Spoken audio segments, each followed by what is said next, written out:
just yet. But I definitely did say that I wanted to work with B.O.B., Bruno Mars, CeeLo, John Legend, Drake, definitely. Is that my phone talking? You know, it's a collection of songs that I needed to make sure were embodied in the Stadium Soul family.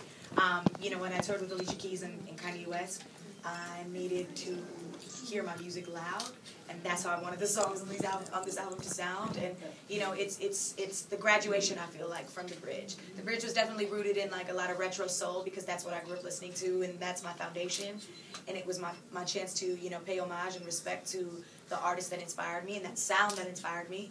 And now from that, life has inspired me, and being an artist and growing has inspired me. So this new album, The MF Life, is about where I'm at right now and how I feel about life, the ups and the downs. I love it. Thank you. Thank you.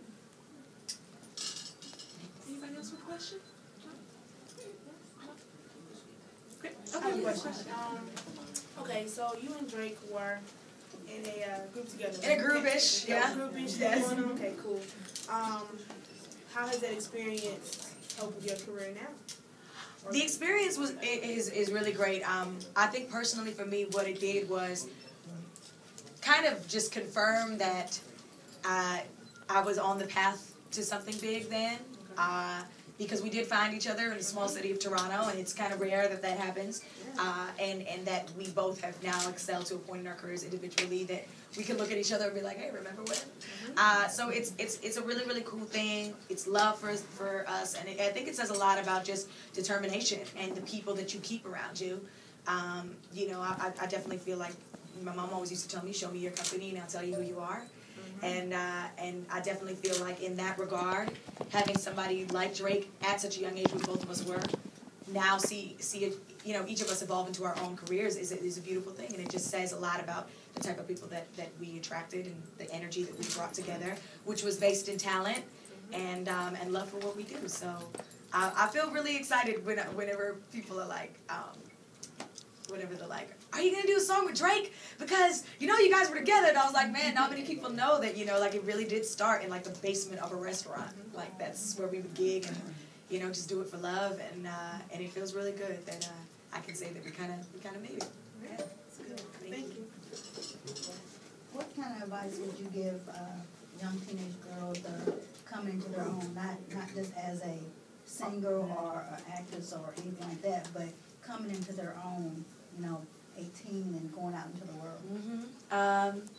Life is hard, and you're going to be tested, and it's very difficult. It's very difficult, I feel, to just, you know, be a young person in the world today. I'm not that much older than what it is to be a teenager anymore. At least I don't feel like it in my heart. But my mind has learned a lot, and what I've learned is that it's not going to be easy all the time.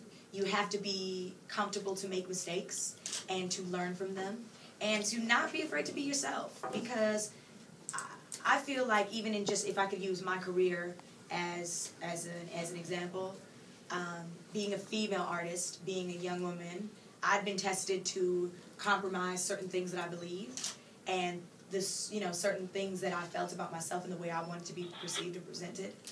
And I always feel like the best advice is to listen to that inner voice inside. And when you have a situation that's in front of you where you don't know what to do, the little voice inside of you really always kind of does tell you what you should be doing, because when you make a decision that you know goes against what you're feeling naturally, if it makes you feel uncomfortable or, you know, it feels like it's not something that is really truly you, when you come home at the end of the day and you lay there in your bed and you look at yourself in the mirror, you have to answer to yourself at the end of the day.